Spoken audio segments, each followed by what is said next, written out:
고 노태우 전 대통령 국가장 연결식을 대하는 여야의 태도는 달랐습니다. 더불어민주당은 지도부가 참석하지 않았고 국민의힘은 이준석 대표가 마지막을 함께했습니다. 이준흠 기자입니다. 민주당 송영길 대표는 장례위원회 고문이지만 미리 잡아둔 방문 일정을 이유로 불참했습니다. 앞서 서울대병원에 마련된 빈소를 찾아 조문한 것으로 예우는 다 했다고 본 겁니다. 민주당 광주 지역 의원들이 국가장 예우를 납득할 수 없다고 공개 반대하는 등 반대 여론을 의식한 것으로 보입니다. 반면 국민의힘에선 이준석 대표가 연결식에 참석했습니다. 이 대표는 앞서 장례 절차에 협조하겠다고 밝힌 바 있습니다. 그러면서 고인의 과를 오롯이 덮고 갈 수 없다는 국민도 많은 것으로 알고 있지만 전두환 씨 일가와 다르게 추징금 납부 노력과 사과 등 진정성 있는 노력을 해왔다고 평가했습니다.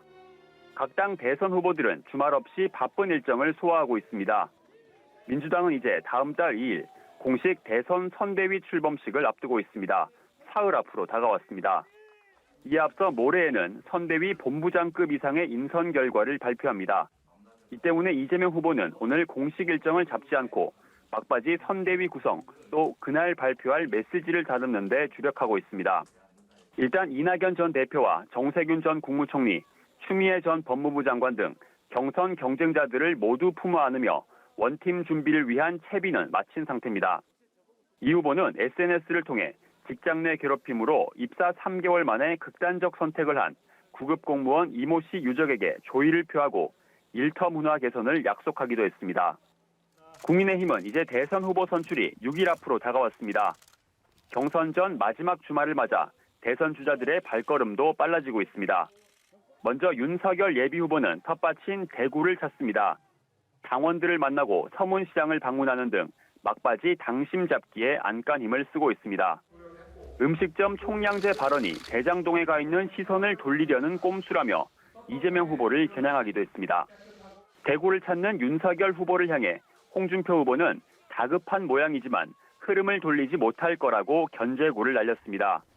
자신에게 유리하게 나온 여론조사를 인용하며 승세를 굳혔다, 정권 교체를 이뤄 한을 풀겠다며 경선 승리를 향한 자신감을 드러냈습니다.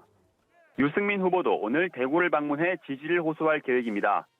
전국민 재난지원금을 1인당 100만 원씩 지급하자는 이재명 후보를 향해 대장동 게이트에서 챙겨둔 돈이 있으면 쓰라고 날을 세우기도 했습니다.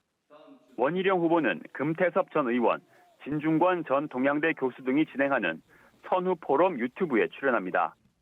연합뉴스TV 이준흠입니다.